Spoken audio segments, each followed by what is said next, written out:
अस्सलाम वालेकुम। मेरा नाम जावेद अंसारी है और मैं बिज़नेस कंसल्टेंट हूँ। तकरीबन 8 साल से बिज़नेस के डिफरेंट मैटर्स में और रजिस्ट्रेशन में और एनजीओ कंसल्टेंसी में मेरा बहुत अच्छा एक्सपीरियंस है। हमारी एक फ़र्म इस्टेब्लिश्ड है जो कि बहुत सारी सर्विसेज प्रोवाइड करती हैं, जिसमें एनजीओ रजिस्ट्रेशन भी बहुत अहम है। मोस्टली बहुत सारे सवालात आते रहे हैं हमारे पास एनजीओ रजिस्ट्रेशन के हवाले से, तो हमने हमारी टीम ने सोचा कि क्यों ना एक कम्प्रीहेंसिव एनजीओ के हवाले से वीडियोस बनाई जाए। पूरे पाकिस्तान में जो है बहुत सारे कम लोग हैं जो कि एनजीओ के हवाले से जानते हैं, रजिस्ट्रेशन के हवाले से जानते हैं, या उनकी कोई कंटेंट जो है वो आपको इंटरनेट पे मिलेगा। तो हमने इसका फ़ायदा उठाते हुए एक सीरीज़ बनाने की कोशिश कर रहे हैं, यकीनन आपको पसंद आएगी।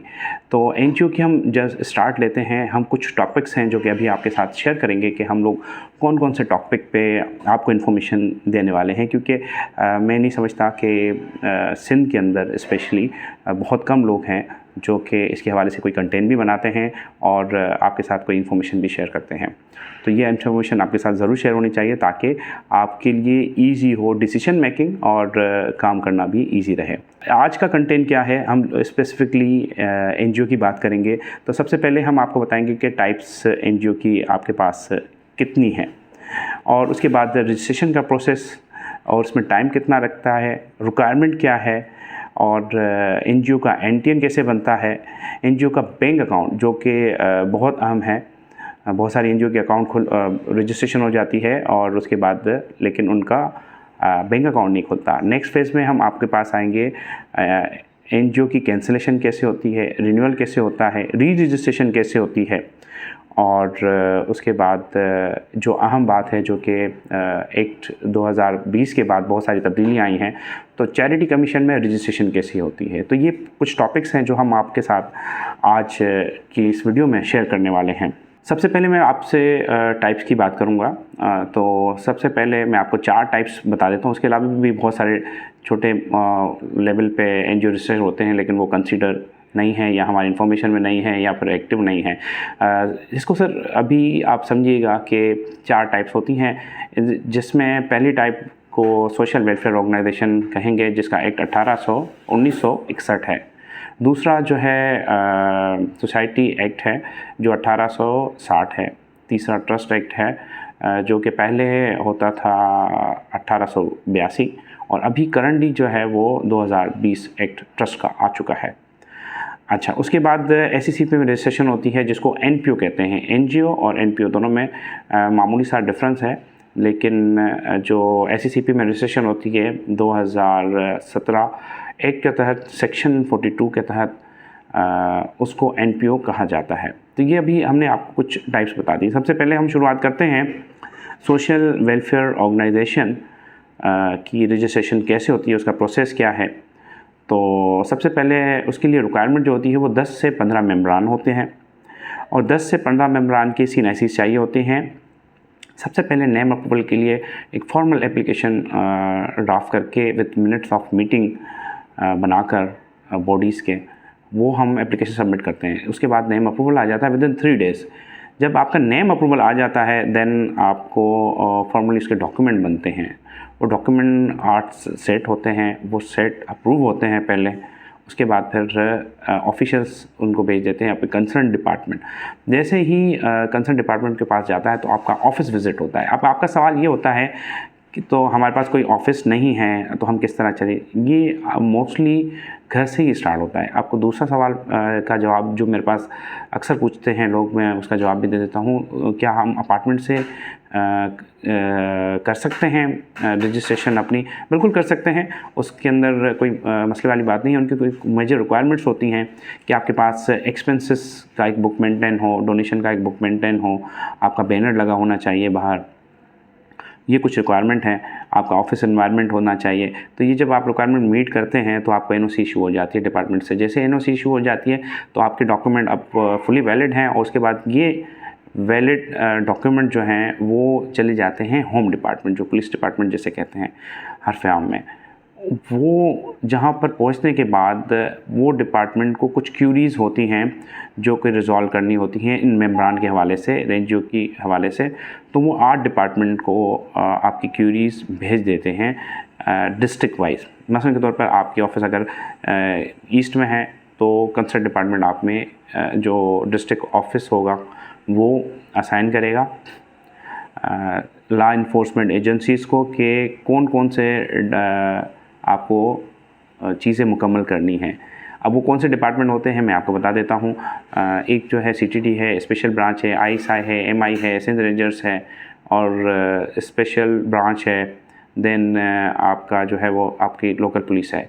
अब ये सारे डिपार्टमेंट हैं अपने तरफ से स्क्रूटनी करके एक इन्फॉर्मेशन या NOC बनाते हैं। वो सारी NOC सारे डिपार्टमेंट की NOCs इंक्लूडिंग डिस्ट्रिक्ट जो आपका पड़ता है वहाँ पे आपका विज़िट होता है डिस्ट्रिक्ट कमिश्नर से। वो मोस्टली तपेदार जिसको कहा जाता है या सुपरवाइज़र होता है वो करता है, वो अपनी एक रिपोर्ट बनाता है। इसी तरह सारे डिपार्टमेंट अपनी एक रिपोर्ट बनाते हैं। वो रिपोर्ट बनाकर हम लोग शेयर करते हैं होम डिपार्टमेंट के साथ, यानी कि सारे NOCs। होम डिपार्टमेंट उन सारी NOCs के बेसिस पे आपको अपनी NOC इशू करता है एज़ पर FATF। अब वो FATF के बारे में बहुत सारे लोग जानते होंगे। अच्छा, इसके अंदर मैं आपको एक चीज़ ऐड कर दूं। बहुत सारे लोग ये कहते हैं कि जिसका भी क्रिमिनल रिकॉर्ड होगा उसकी एप्लीकेशन NGO की फर्दर प्रोसेस नहीं होगी। ये याद रखें, अक्सर सवाल पूछा जाता है तो मैं इनको इन्फॉर्मेशन दे देता हूँ कि आपकी अगर FIR कटी हुई है किसी भी मेम्बरान की तो आपका प्रोसेस रुक जाएगा। जब ये सारी NOCs मिल जाती हैं उसके बाद हम एक NOC लेते हैं होम डिपार्टमेंट से। वो फाइनल NOC होती है, उसके बेसिस पे आपको फाइनल सर्टिफिकेट इशू हो जाता है। थोड़ी बहुत रिक्वायरमेंट होती हैं जो दफ्तरी मामलात होते हैं उसको करने के बाद आपको समझते हैं ये सारी चीज़ें, तो आपको फिर फाइनल सर्टिफिकेट इशू किया जाता है। ये प्रोसेस हो गया आपका सोशल वेलफेयर ऑर्गेनाइजेशन का, जिसको एक्ट है 1961। अब आ जाते हैं कि इसके अंदर कौन कौन से जो सेक्टर हैं वो काम कर सकते हैं। बिल्कुल आप इसमें चैरिटेबल कोई भी काम कर सकते हैं। आप इसके अंदर लोगों की मदद कर सकते हैं, खाना तकसीम कर सकते हैं, या और कोई भी फलाही काम करना चाहें वो ब्रॉडर एक्सपेक्ट पे कर सकते हैं। जैसे नाम से ही वाज़ेह है, सोशल वेलफेयर ऑर्गेनाइजेशन, यानी कि समाजी बहबूद के लिए काम करने वाली ऑर्गेनाइजेशन। अब यहाँ पर नेम जो पहले से किसी ने ले लिया है वो आपको नेम नहीं मिल सकता। इसके बाद नेक्स्ट फेज़ क्या है? नेक्स्ट फेज़ ये है कि आपका जो रजिस्ट्रेशन है वो दूसरा एक्ट आता है 1860 एक्ट के तहत सोसाइटल एक्ट इसे कहते हैं, और इसके मुताबिक आपकी रजिस्ट्रेशन होती है। अब दूसरा सवाल आप अक्सर आता है कि मुझे किस एक्ट में रजिस्ट्रेशन करवानी चाहिए, तो ये आपकी नीड के ऊपर होता है। सोसाइटल एक्ट के अंदर कौन सी ऑर्गेनाइजेशन रजिस्ट्रेशन होती है वो मैं आपको बता देता हूँ। जैसे ताजरान एसोसिएशन, शेख ब्रदरान association, shopkeepers association, residential association. तो ये जो इसमें अगर आप देखेंगे एक पर्टिकुलर तबका है, एक पर्टिकुलर ज़ात है या लोग हैं, वो अपने फलाह बहबूद के लिए एक ऑर्गेनाइजेशन बिल्ड करते हैं, तो वो वाली ऑर्गेनाइजेशन सोसाइटल ऑर्गेनाइजेशन कहलाई जाती है और एक पर्टिकुलर तबके के लिए काम करती है। लेकिन ये कोई लिमिटेड नहीं है। आप इसके अंदर रजिस्ट्रेशन कराकर पूरे जो एरिया है आपका ऑपरेशंस, एरिया ऑफ ऑपरेशन में आप काम कर सकते हैं, समाजी भलाई बहबूद के लिए काम कर सकते हैं। अच्छा, इसके अंदर मेंबरान सोसाइटल एक्ट के अंदर जो मेंबरान हैं वो आपके होते हैं 7 मिनिमम। अच्छा, इनके जो ओहदेदारान होते हैं वो president, general secretary, finance secretary, joint secretary, इस टाइप करके आपके ओहदेदारान आ जाते हैं। फिर नेक्स्ट इसके बाद जो आता है वो है ट्रस्ट एक जो है इस वक्त मौजूद है वो 2020 जो कि अमेंड हो चुका है। इससे पहले 1882 का एक्ट होता था, ट्रस्ट एक्ट। अब थोड़ी सी मुश्किलातें बढ़ गई हैं पहले के मुकाबले में। तो इसके अंदर अब ये होता है कि आपके असासे प्लस आपके जो डिपेंडेंट हैं उनके असासे डिक्लेयर किए जाते हैं इसके अंदर, जबकि ये दोनों जो ऑप्शंस आपको मैं बता रहा हूँ ये सोशल वेलफेयर में भी नहीं है, सोसाइटल एक्ट में भी नहीं है। ये ट्रस्ट एक्ट की रिक्वायरमेंट है। उसके अलावा भी इसके रजिस्ट्रेशन के लिए आपको उनके डॉक्यूमेंट्स रिटर्न आपके होने चाहिए आपके पास। तो ये एडिशनल रिक्वायरमेंट है जो कि इसमें होती है। ट्रस्ट एक्ट में होती है। और आपकी जो डॉक्यूमेंट बनते हैं वो शेयर होते हैं आप डिपार्टमेंट के साथ, वो उसको वेरीफाई करते हैं, उसके बाद फिर वही होम डिपार्टमेंट जाते हैं, फिर सेम प्रोसेस फॉलो होता है। जब वो सारा एनओसीज़ मिल जाती हैं तो फाइनल एनओसी के बाद आपकी थंब इम्प्रेशन होते हैं यहाँ पर ट्रस्ट में, और फिर एक सर्टेन टाइम के बाद दफ्तरी मामलात के बाद आपको एक फ़ाइनल सर्टिफिकेट या रजिस्ट्रेशन आपको इशू की जाती है। तो ये आपके हो गए 3 प्रोसेस। चौथा आपका जो प्रोसेस है वो चौथा प्रोसेस आपका है एससीसीपी का। एससीसीपी 2017 का प्रोसेस है एनजीओ रजिस्ट्रेशन का, सेक्शन 42 के तहत। इसके अंदर बाकी मामलात तो बात की बात है, ये सारा काम होता है इस्लामाबाद से, जबकि ये होते हैं डिस्ट्रिक्ट वाइज आपके लोकेशन से। बाकी जैसे आपका सोशल वेलफेयर है, सोसाइटल एक्ट है, ट्रस्ट है, और इनकी एनओसीज़ भी होम डिपार्टमेंट देता है। जबकि यहाँ पर आपको एनओसीज़ जो बहुत सारे मामलात हैं वो इस्लामाबाद से लेनी पड़ती हैं। सबसे पहले लाइसेंस लिया जाता है, उसकी पूरी डॉक्यूमेंटेशन है, उसके अंदर क्या क्या चीज़ें चाहिए, उसके अंदर आपका एक आपके पास 3 साल की प्रोजेक्शन होनी चाहिए फाइनेंशियल्स की। तो उसके बाद कुछ और डॉक्यूमेंट होते हैं जो इससे कंसर्न होते हैं, वो बनाए जाते हैं, और उसके बाद जब अप्रूवल आ जाता है लाइसेंस का, देन एससीसीपी इसको प्रोसेस करता है फर्दर, और उसके बाद फाइनल सर्टिफिकेट इशू हो जाता है। इन सारे प्रोसेस में आपको कहीं पे भी कोई अगर कहता है कि मैं आपको 2 महीने में करा दूंगा, 1 महीने में करा दूंगा, तो ये मिस कमिटमेंट कर रहा है आपसे। और इसका प्रोसेस मोर देन 4 मंथ है, मोर देन 4 मंथ लग जाते हैं। उसकी कई वजूहत है, क्योंकि 8 डिपार्टमेंट से फाइल जब मूव होती है तो जब किसी एक डिपार्टमेंट में एक बंदा मौजूद नहीं है तो तब तक वो फाइल आगे मूव नहीं होगी जब तक वो एनओसी इशू नहीं करेगा। और आने के बाद आपको पता है कि गवर्नमेंट के ऑफिशियल्स जब मूव हो जाते हैं या रिटायर हो जाते हैं या चले जाते हैं या ट्रांसफ़र हो जाता है, तो उनको दूसरा जो रिप्लेस करेगा फिर वो अपने हिसाब से डॉक्यूमेंट को होल्ड करता है और अपने टाइम पे निकालता है। तो ये मैंने रफली आपको एनजीओ की टाइप्स बता दी। अब सवाल आपका दूसरा जो मुझसे पूछा जाता है अक्सर, कैंसिल कब होती है हमारी ऑर्गेनाइजेशन? जब आप रिन्यूअल नहीं कराते तो आपकी ऑर्गेनाइजेशन कैंसिल हो जाती है। इसके मुताबिक 6 साल अगर आप रिन्यूअल नहीं कराते तो आपकी ऑर्गेनाइजेशन कैंसिल हो जाती है। अब सवाल दूसरा जो आता है कि क्या रजिस्ट्रेशन करवा सकते हैं? जी बिल्कुल, रजिस्ट्रेशन करवा सकते हैं। उसके अंदर सोशल वेलफेयर आपकी जो डॉक्यूमेंट बनते हैं वो डॉक्यूमेंट आप उनके साथ शेयर करते हैं बनवा कर, और फिर वो सेम प्रोसेस है नियरली अबाउट, और वो जब उनको सारी रिक्वायरमेंट कंप्लीट करके देते हैं, और 6 साल का इसमें आपकी एक्टिविटी रिपोर्ट होती है। इसके अंदर आपके ऑडिटेड अकाउंट्स होंगे, अगर नहीं हैं तो भी आपको ऑडिटर से सर्टिफिकेट लेना पड़ेगा कि हमने कोई कारोबार नहीं किया, तो भी आपको कुछ ना कुछ एक लीगल डॉक्यूमेंट बनाना पड़ेगा। उसके बाद फिर वो डॉक्यूमेंट जमा होंगे आपके री रजिस्ट्रेशन के लिए, और फिर प्रोसेस होगा, फिर कंसर्न डिपार्टमेंट के पास जाएंगी चीज़ें, और वहाँ से घूम के फिर कहीं ना कहीं आपको कुछ दफ्तरी मामलात को देखकर फिर आप रजिस्ट्रेशन हासिल करते हैं। ये इसके लिए कम से कम भी 2 महीने आप एक एस्टिमेटेड टाइम रखिए। फिर नेक्स्ट सवाल ये है कि ये सोशल वेलफेयर में तो पॉसिबल है, लेकिन जो सोसाइटल एक्ट है उसके अंदर ये पॉसिबल नहीं है। अगर आप कैंसिल हो गए हैं तो आपको दोबारा रजिस्ट्रेशन सेम नेम से नहीं मिल सकती। ठीक है, इनका एक फॉर्मल तरीका है, आप कैंसिल हैं या नहीं हैं, आप एप्लीकेशन डालेंगे आपको ये बताया जाएगा।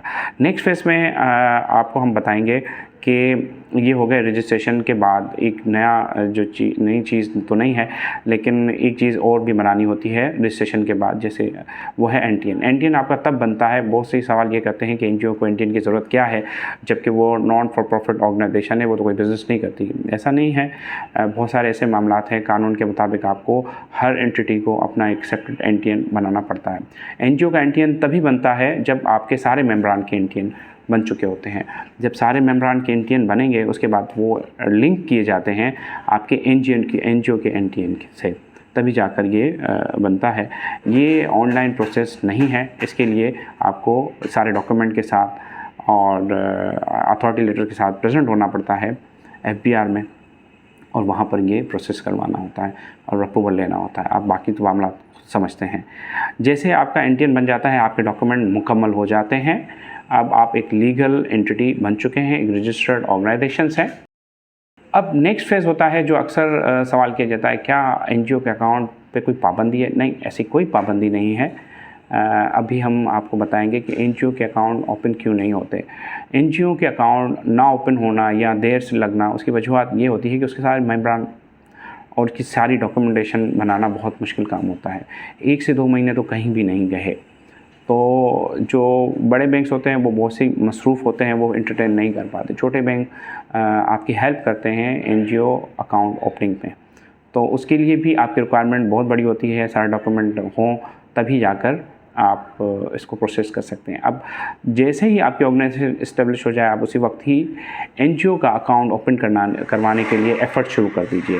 अक्सर होता यह है कि 1 साल गुजर जाता है, फिर आप एफ़र्ट्स करते हैं, जिसके बाद होता यह है आपका अकाउंट के लिए आपको रिन्यूअल चाहिए होता है, जो कि आपके पास नहीं होता। जब आप डॉक्यूमेंट वहाँ पे पहुँचाते हैं, स्क्रूटनी होती है, आपकी रिन्यूअल नहीं होती, तो आपका अकाउंट ओपन नहीं होता। ये मेन एक वजह है। अच्छा, बहुत सारे लोग ऐसे होते हैं जिन्होंने 1965 में, 1985 में, 1990 में अपनी एनजीओ एस्टेब्लिश की और अब डॉक्यूमेंट लेकर पहुंचते हैं कि भाई हमें अब अकाउंट खुलवाना है, तो वो पॉसिबल नहीं होता जब तक आपका रिन्यूअल आपको ना मिल जाए। एक और चीज़ जो है, जो कि अहम है, वो है आपका रिन्यूअल। रिन्यूअल आपका जो है वो सालाना या 2 साल में ड्यू होता है। रिन्यूअल के लिए क्या क्या चीज़ें चाहिए वो मैं आपको इन्फॉर्मेशन दे देता हूँ। सर, एक्टिविटी रिपोर्ट जो है वो आपकी चाहिए होती है।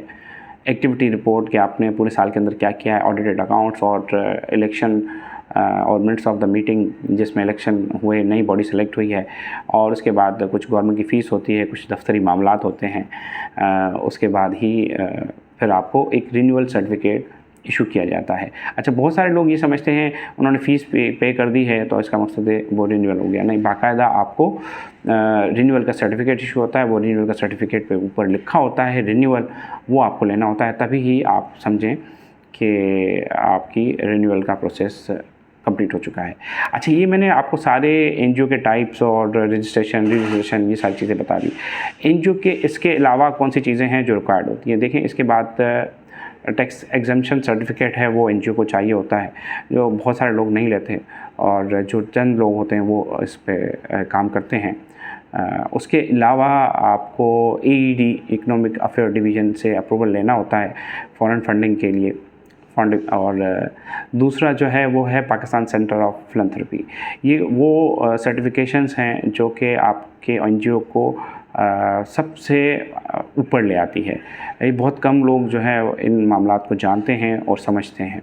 तो जब आपकी ये सारी कंप्लाइंसेस मुकम्मल होते हैं, सारी सर्टिफिकेशन मुकम्मल होती हैं, तो आपकी फॉरेन फंडिंग और आप पे रिलायंस बहुत बढ़ जाता है डोनर का। फिर आपको फ्रिक्वेंटली फंडिंग में मिलते हैं, और बहुत सारे डोनर की रिक्वायरमेंट होती है क्या आपके पास पीसीपी है, क्या आपके पास AED अप्रूवल है। एनजीओ के जो सारे मामला थे, रिन्यूअल हो गया, आपका कैंसिलेशन, रजिस्ट्रेशन और प्रोसेस टाइप। उसके बाद जो एक चीज़ अक्सर पूछी जाती है, चैरिटी कमीशन क्या है। देखिए, 2020 के बाद बहुत सारी तब्दीली आ चुकी है एनजीओ के मामलात को कंट्रोल करने के लिए। उसामा बिन लादेन का जो वाक़या हुआ था, उसके अंदर भी फंडिंग जो मौजूद थी किसी पर्टिकुलर एनजीओ की, जिसकी वजह से अब सारी एनजीओज़ को चेक एंड बैलेंस के लिए चैरिटी कमीशन इस्टेब्लिश किया गया है। चैरिटी कमीशन का एक प्रोसेस होता है, उसमें भी हम आपकी असिस्टेंस कर सकते हैं। ठीक है, अब ये सारे मामलात हो गए आपके एनजीओ के हवाले से, जबकि हम इसके अलावा भी बहुत सारे मामलात में आपकी हेल्प कर सकते हैं। अगर आप एनजीओ रजिस्ट्रेशन करवाना चाहते हैं तो ख़ुद भी इनिशिएट कर सकते हैं। अगर आपको लगता है कि 8-10 डिपार्टमेंट को आप मैनेज नहीं कर सकेंगे और इतना टाइम नहीं है आपके पास, तो आप हमसे रब्ता कर सकते हैं। यहाँ पर एनजीओ के मामला ख़त्म हुए, इसके अलावा भी बहुत सारी हमारी सर्विसेज हैं, जैसे कि टैक्सेशन के हवाले से हम आपकी मदद कर सकते हैं, और दूसरी सर्विसेज में SCCP है, चैम्बर ऑफ कॉमर्स है, SRB है, इंपोर्ट एक्सपोर्ट का लाइसेंस है, और फर्म रजिस्ट्रेशन है, बिज़नेस रजिस्ट्रेशन है, पार्टनरशिप रजिस्ट्रेशन है, और भी बहुत सारे मामलात में केसेस के हवाले से हम हमसे रब्ता कर सकते हैं, क्रिमिनल हो, सिविल हो। तो हम इन सारे मामलात में हम आपको आपकी असिस्टेंस कर सकते हैं। ये कुछ ऐसे सवालात थे जो कि फ्रिक्वेंटली आते रहे हैं, जिसका हमें जवाब देने के लिए वीडियो बनानी पड़ गई है। और आप हमसे डायरेक्टली भी रब्ता कर सकते हैं फेसबुक पेज के थ्रू। हमारा स्क्रीन पे नंबर आ रहा होगा और मोबाइल नंबर, आप उससे भी रब्ता कर सकते हैं। डिस्क्रिप्शन के अंदर हम अपनी website, contact information, contact number mention कर रहे हैं, ताकि आप कोई मसला हो तो आप डायरेक्टली हमसे रब्ता करके और सारी इन्फॉर्मेशन हमसे कलेक्ट कर सकते हैं। इंशाल्लाह नेक्स्ट टाइम दोबारा किसी बहुत इम्पोर्टेंट टॉपिक पे फिर आपसे रब्ता करेंगे इंशाल्लाह। तब तक इजाज़त दीजिएगा। अस्सलाम वालेकुम।